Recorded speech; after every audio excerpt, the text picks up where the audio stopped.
setiap kali Yeay. Roy Suryo berbicara ya, apalagi hari ini ya Bang. Nah, Dibilang ngaku-ngaku advokat dan segala macam. Dari Bang Andi seperti apa sih Bang? jadi ya kan saya jelaskan, ini orang tidak pernah berbicara tentang substansi dari perdebatan. Kalau sudah kalah substansi perdebatan, dicarilah yang namanya serangan-serangan terhadap personal. Ya, apapun dia akan buat suatu framing untuk itu. Kesalahan sedikit pun dia akan buat framing, dan jahatnya itu akan menjadikan suatu fitnah.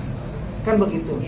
Ya, deskripsi yang selalu dia tonjolkan advokat dan sebagainya. Saya sudah jelaskan berulang kali. Ini adalah kesalahan yang dibuat oleh admin saya. Ya. Nah, saya membuat kanal YouTube ini itu bukan sesuatu hal yang saya sangat serius dan sebagainya, tidak, karena permintaan ya dari teman-teman untuk membuat kanal YouTube ini biar ada langsung dari narasumbernya. Intinya itu gitu. Ya. Saya nggak tahu masalah deskripsi, terus terang saja ada deskripsi itu saya tidak tahu. Pertamanya terus saya lihat, oh ini salah, saya bilang, kau cepat hapus, karena admin saya ini pegang beberapa akun, lupa, karena ini sesuatu yang ini banget ya. Tapi saya mesti jelaskan, saya juga ini adalah penasehat Peradi Bersatu. Ini kartu anggota Peradi Bersatu saya ya. Ini jelas untuk itu, biar Roy Suryo tahu juga untuk itu. Saya penasihat di sini ya, lihat. Jadi itu bukan substansi ya, karena substansinya itu sekarang menurut saya mereka sudah ketakutan nih tuh Roy Suryo nih, karena P21 turun, nah, ya kan, dan dia kan nggak mau tuh bilang ada P21 turun. Yang menurut saya seharusnya dia tuh siap secara mental, siap secara barang bukti untuk nanti di persidangan. Kan selama ini kan menantang terus. Mana Pak Jokowi itu akan datang di persidangan? Laporkan saja saya, gitu kan? Sebelumnya selalu mengatakan itu, selalu menantang itu. Nah, ketika dilaporkan, ya bagaimana dikatakan? Cacing kepanasan, mencari-cari celah gitu, untuk bisa bagaimana menghindar dari yang namanya pengadilan itu. Coba kita lihat. Dia katakan terjadi penyelundupan asal. Dia katakan terjadi kriminalisasi oleh penyidik Polda Metro Jaya. Kita gampang. Kalau hal itu menurut keyakinan mereka seperti itu, seharusnya melakukan namanya pra-peradilan. Gitu loh. Tapi mereka tidak berani untuk pra-peradilan. Dan saya lihat kayaknya terjadi perpecahan di antara penasihat hukum mereka, antara Ahmad Hozinuddin dengan Refli Harun. Saya lihat ada itu. Karena Ahmad Hozinuddin itu luar biasa. Dia pengen itu adalah di pengadilan, tapi Refli Harun tidak mau pengadilan, dan tidak mau RJ pula. Tapi minta SP3. Aneh bin ajaib. Kan seperti itu. Bisa dibilang ini udah mulai ketar-ketir menjelang P21. Oh jelas, bukan menjelang ketar-ketir lagi. Udah nggak bisa tidur. Kita tunggu aja minggu ini, insya Allah itu bisa diumumkan aja ya oleh Polda Metro Jaya secara resmi. Pasti kan mereka dipanggil. Kalau mereka sudah dipanggil ya sudah selesai, nggak bakal pulang. Bang, tapi tadi Roy Suryo juga bilang kalau abang selalu mendahului mengumumkan P21 akan terbit Bang. Saya begini, saya kan selalu prediksi. Prediksi saya bukan asal prediksi main-main. Prediksi saya ketika itu dikatakan tanggal 17 itu dikasih ke kejaksaan plus 14 hari aja dari tanggal 17 itu gitu loh. Kalau itu tidak berlaku pindahin lagi, balikin lagi ke P19 gitu loh. Kalau itu sudah komplit ya udah P21 dong, tambah 14. Kalau tambah 14 ya kira-kira kalau misalnya benar ya, kalau tanggal 17 dikasih ke kejaksaan ya berarti tanggal 1 Mei ya. Kalau bisa tanggal 20 plus 4 hari lagi dari tanggal 5 yang mestinya harus ya kan. Jadi dia katakan tuh sejak bulan Januari gitu, itu kan yang pertama. P19 itu bolak-balik. Kenapa? Di Undang-Undang Nomor 8 1981 KUHP lama itu tidak ada kecuali mereka ini ditahan, ya 3 kali 20 hari. Kalau ditahan 3 kali 20 hari, tapi mereka ini nggak ditahan, gitu loh. Nggak ada batas waktu yang harus dilakukan seperti itu. Dia merujuk apa? Undang-undang apa? Kejaksaan itu, ya tahun 2026.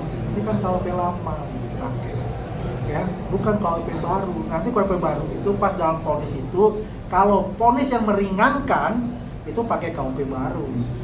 Kan sebelah juga selalu menyebut Bang, jika ini P21 berarti ada hukum yang salah nih. Terserah aja dia, congori dia kalau ngomong begitu, terserah aja.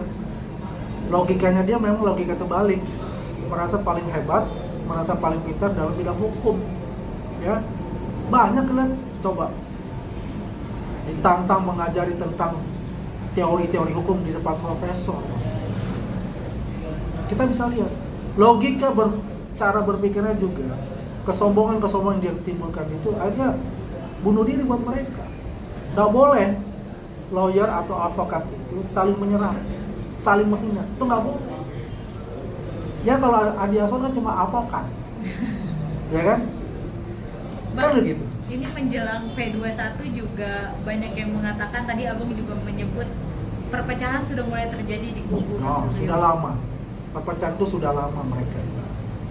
Ya. Pemicunya apa sih Bang, mungkin di dalam internal yang mereka? Ya pemicunya satu, pengen tampil, pengen jadi pahlawan gitu kan. Ya faktor ekonomi juga pasti ada. Bukan didasari dengan memang mau berjuang mengenai ijazah. Kata siapa ya, mau berijazah, mereka ini kudu pansos semua. Intinya kan begitu, ya. Kalau dia mau berjuang, karena dia nggak punya beban, penasihat hukum ini. Yang punya beban itu yang tersangka, ya kan? Kalau tersangka yang masuk ya dia mah namanya udah dikenal gitu loh. Maka saya bilang dia akan munculkan tokoh-tokoh baru yang memang ingin pansos juga. Contoh kemarin katanya juga ada yang dicek melakukan laporan perdata, ya kan? Tahu nggak apa itunya? Dia punya legal standing, dia katakan dia katakan saya ini alumni UGM, ya. Profesi saya adalah sebagai pengacara dan kurator. Karena saya lulusan UGM dan Pak Jokowi punya masalah mengenai jasa itu dengan UGM itu, akhirnya saya kehilangan klien. Ya kan, itu hal yang mengada-ngada gitu. Kalau Anda kehilangan klien Anda itu karena Anda tidak cakap dalam beracara di pengadilan.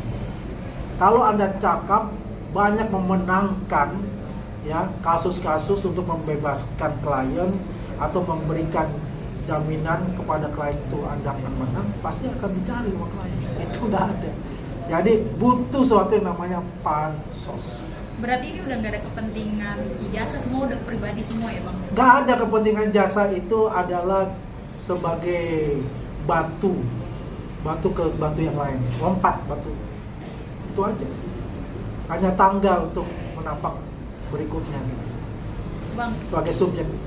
pesan untuk Roy Suryo menjelang P21-nya mungkin Bang? Pesan saya adalah kalau kamu jangan takut masalah P21. Kan selama ini mengatakan, selalu men-challenge, selalu mendongkrit Pak Jokowi bahwa Pak Jokowi tidak akan melaporkan dirimu, bahwa Pak Jokowi tidak akan datang ke pengadilan. Seharusnya kamu tuh Roy mempersiapkan dokumen-dokumen nanti sebagai barang buktimu, memperkuat mentalmu. Itu konsekuensi kamu karena kamu telah memfitnah dan menghina Pak Jokowi. Jadi siap-siap saja dalam minggu ini, jangan lupa bawa koper, ya. Bang juga selalu bilang kalau Pak Jokowi nggak akan datang ke pengadilan. Pada dasarnya akan hadir nggak sih Bang ke pengadilan? Pak Jokowi berkali-kali mengatakan dia akan hadir. Dia akan hadir dan membawa itu yang namanya ijazah beliau diminta oleh hakim untuk hadir, dia akan hadir. Intinya itu, ya. Jadi Andi Aswan ini punya nih ya, ada kartu ini ya, tuh, ya. Apokat ya. Apokat itu artinya aku pendukung orang, kesabarannya dan akhlaknya itu tinggi, yaitu Pak Jokowi.